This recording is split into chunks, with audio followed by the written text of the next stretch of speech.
श्री राधे कृष्णा। मैं सीमा दुबे आप सभी का अपने चैनल पर बहुत बहुत स्वागत करती हूँ।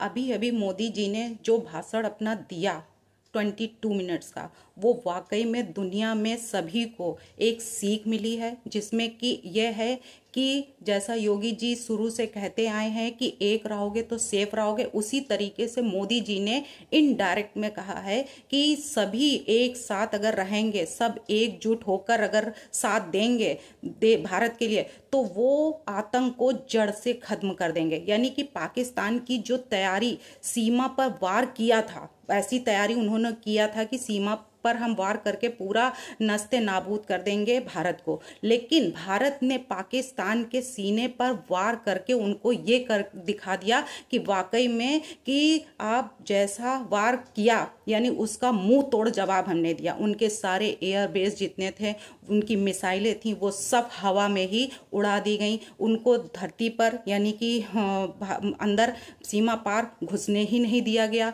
तो जो भी छोटे मोटे जो पड़ोसी देश थे, उनको जो नुकसान पहुंचाने की उन्होंने जो कोशिश की, उसका मुंह तोड़ जवाब दिया गया। वहीं पे जो मेड इन इंडिया था, मेड इन इंडिया का सामर्थ्य जो है युद्ध में जिस तरीके से सेनाओं ने दिया, चाहे वो एयरफोर्स की सेना हो, चाहे वो नेवी की सेना हो, चाहे वो जल थल वायु, तीनों ही सेनाओं ने, आर्मी सेना हो, तीनों ही सेनाओं ने बड़े ही सामर्थ्य के साथ, बड़े ही जोश के साथ में पाकिस्तान को मुंह तोड़ जवाब दिया। वहीं जो 22 अप्रैल का जो घटना घटित हुई थी, उस 22 अप्रैल की घटना से पाकिस्तान को जो बौखलाहट मिली, यानी कि जो झंझोर कर रख दिया भारत के सैनिकों ने, उससे पाकिस्तान ऐसा बौखलाया हुआ है कि वो पीछे वार करने से पीछे नहीं हट रहा है। सीज फायर जो है वो जो उसने तोड़ा, उसका भी मुंह तोड़ जवाब दिया गया। उसके बावजूद भी अभी भी शांत नहीं बैठ रहा है।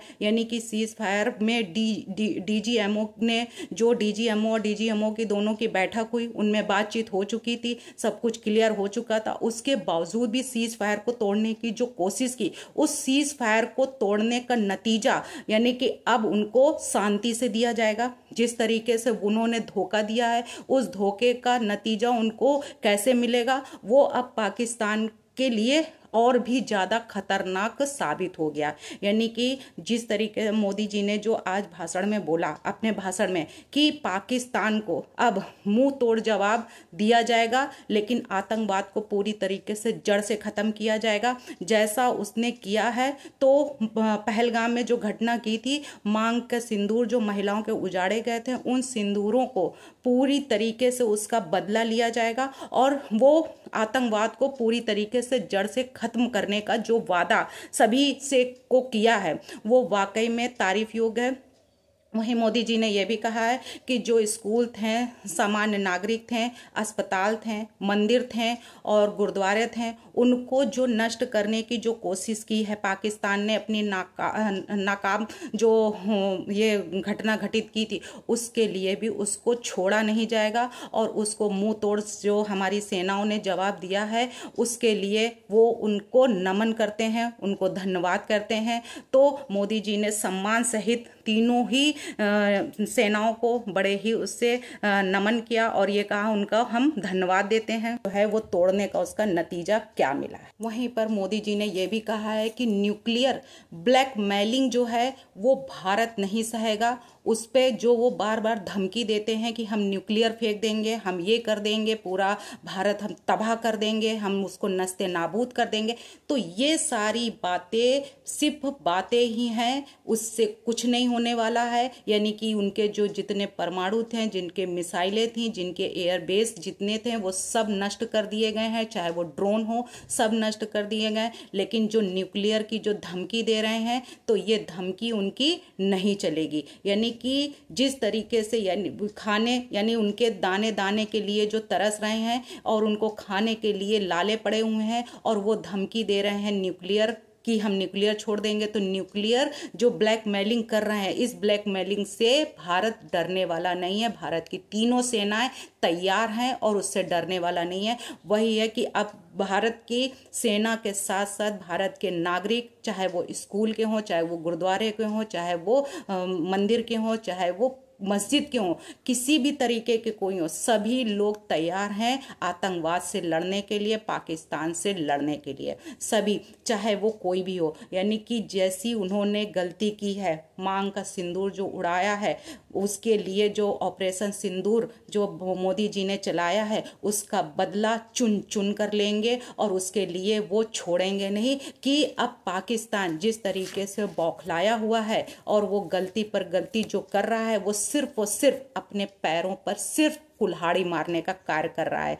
तो वही है कि अब खिसियानी बिल्ली सिर्फ खंबा ही नोच सकती है और कुछ नहीं सकती। पाकिस्तान से जो बात अब की जाएगी तो वो सिर्फ पाक ऑक्युपाइड जम्मू एंड पाक ऑक्युपाइड कश्मीर के बारे में ही होगी और कुछ नहीं। यानी कि अब हमें अगर कोई लेना है, पाकिस्तान पर कब्जा अगर हमें करना है, पाकिस्तान को हिंदुस्तान में मिलाना है, एक करना है, उसको पूरी तरीके से नस्ते नाबूद करना है, तो उसके लिए हम जो एयर स्ट्राइक हुई थी, फिर उसके बाद में हमने जो एयर बेस से जो हुआ, यानी कि उस सब से परे अब जो होगा वो पूरी तरीके से पाकिस्तान को ख़त्म करना है, आतंकवाद को ख़त्म करना है। वहीं पाकिस्तान के पास जो औजार खरीदने के लिए पैसे नहीं है, उसके पास अपने खाने के लिए पैसे नहीं है, उसके पास अपना खर्चा चलाने के लिए पैसे नहीं है, तो वो फाइट कैसे कर सकता है, वो लड़ाई कैसे कर सकता है। यानी कि अभी जो इंटरनेशनल मॉनेटरी फंड यानी IMF से उसने कुछ पैसा जो लोन लिया है, उधार लिया है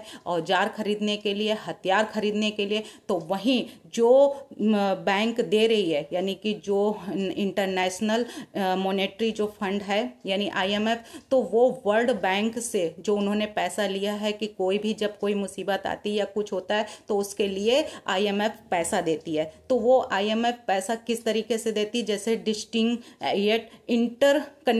कनेक्टेड इंटरनेशनल ऑर्गेनाइजेशन जो है वो बहुत हेडक्वार्टर इन वाशिंगटन DC में है। यानी कि उसके लिए जो वो फंड दे देती है कि चाहे भाई किस जो भी मुसीबत में होता है या कुछ होता है तो उसको या तो लोन पे या फिर, इसके पीछे भी बहुत बड़ी साजिश है। यानी IMF का जो फंड देना, उसके पीछे भी बड़ी साजिश है कि अगर वो उस फंड को वापस नहीं कर सकता है तो हम क्या करेंगे, उसके घर पर हम कब्जा कर सकते हैं, यानी पाकिस्तान पर कब्जा कर सकते हैं अगर वो पैसा हमको लौटाता नहीं है। यानी कि फॉर एग्जांपल हम एक मकान है, उस मकान को हम दिखाकर हम कोई अपना लोन ले लेते हैं, लेकिन अगर उस लोन को हम चुकता नहीं कर पाते हैं तो क्या होता है, वो घर ही हमारा जब्त कर दिया जाता है। उसी तरीके से पाकिस्तान ने अगर IMF से फंड लिया है तो उस फंड को वापस करने के लिए अगर उसके पास कुछ नहीं बचता, क्योंकि वो तो हथियार लेके इस समय पे वो इतना जोश में है, ऐसा बौखलाया हुआ है, ऐसा पगलाया हुआ है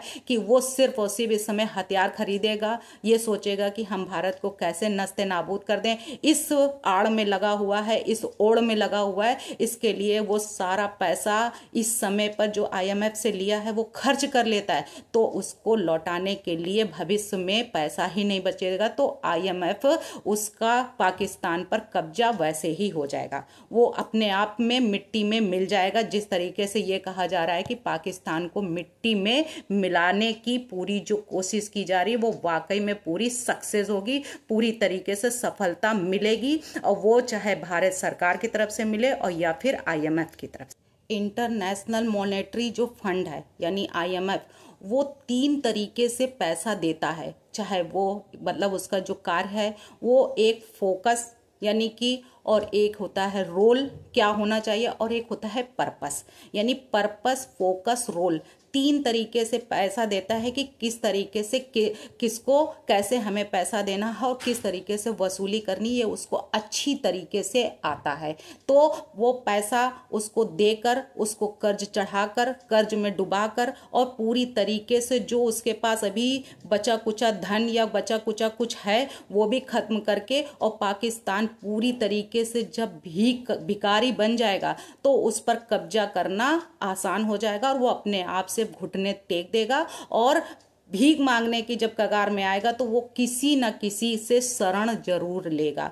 तो यही है IMF का पैसा देना, जो लोग कह रहे हैं कि क्यों दे रहे हैं, क्या उनकी सहायता की जा रही है, ऐसा हो रहा, तो ऐसा कुछ नहीं है। इसके पीछे भी बहुत बड़ी साजिश है, इसके पीछे भी बहुत बड़ा हाथ है। तो यही है कि अब IMF भी चाल खेल रहा है, उधर पीछे भारत सरकार भी पाकिस्तान के साथ में खेल रही है, और पाकिस्तान सोच रहा है कि हम दोनों के साथ खेल रहे हैं। तो पाकिस्तान की जो इस समय मति मारी गई है, उस मति को, यानी कि कहते नहीं है कि भ्रष्ट हो जाती है मति, जब बुरे दिन आते हैं तो अपने आप वो मति जो होती है वो भ्रष्ट हो जाती है। तो इस समय पे पाकिस्तानी लोगों के, जो चाहे वो सैनिक हो, चाहे पाकिस्तान के, चाहे वो मुनीर हो, चाहे शाहबाज हो, चाहे वो वहाँ के कोई भी हो, ये सबकी मति जो है वो भ्रष्ट हो चुकी है। और आतंकवादियों का साथ देने वाले का कोई भी देश साथ नहीं दे सकता, अकेला पाकिस्तान भार नहीं फोड़ सकता। इसलिए पाकिस्तान को घुटने टेक देने चाहिए।